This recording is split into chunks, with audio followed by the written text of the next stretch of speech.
D'abord, c'est pas une hypothèse, beaucoup de gens ont travaillé dessus. Bon. Ce qu'on ne sait pas, c'est si ça marche vraiment ou pas.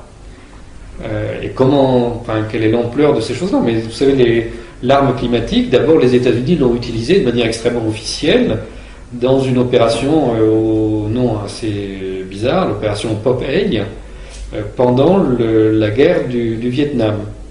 Donc, pendant la guerre du Vietnam, le Viet Cong alimentait en armes le Vietnam du Sud par une route qui traversait le Laos. Donc les États-Unis ont pulvérisé du chlorure d'argent, je crois, quelque chose comme ça, dans les nuages pour provoquer l'allongement de la mousson.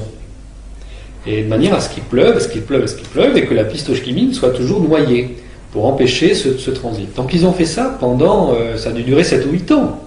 Donc la guerre climatique, elle a déjà existé, c'est pas un fantasme, ça a déjà existé.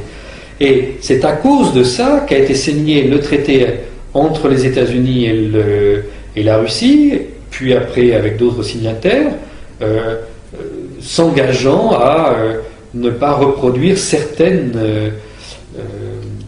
formes de guerre climatique. Et c'était évidemment un des enjeux des mises en scène de sommets comme le sommet de Copenhague, que de faire prendre à tout le monde des vessies pour des lanternes et de faire croire que c'est parce que vous avez pris 3 douches aujourd'hui et que ça a dépensé un peu d'électricité et que donc, etc., ça réchauffe la planète et c'est à cause de vous qu'il y a des problèmes. Et par contre, les gens qui font des choses comme ça, comme cette guerre dont je parlais pendant la guerre du Vietnam au Laos, ça n'aurait pas d'influence. Vous voyez, c'est quelque chose de gigantesque, mais ça compte pas. Bon. Alors la guerre climatique, elle continue aujourd'hui, elle existe.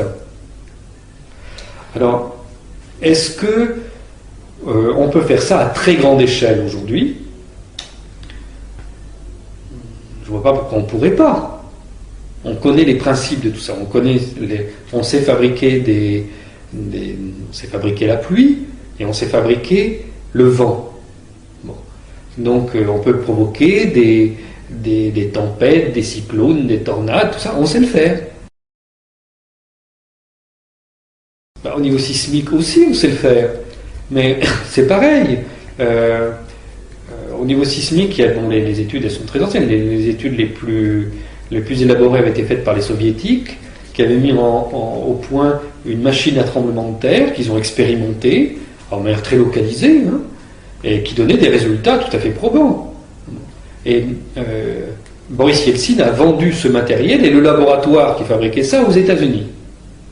Donc maintenant, tout ce savoir-faire et ce matériel se trouve aux États-Unis. Donc oui, ils savent le faire. Bon. Peut-être un jour ils l'utiliseront, peut-être ils l'ont déjà utilisé, nous n'en savons rien.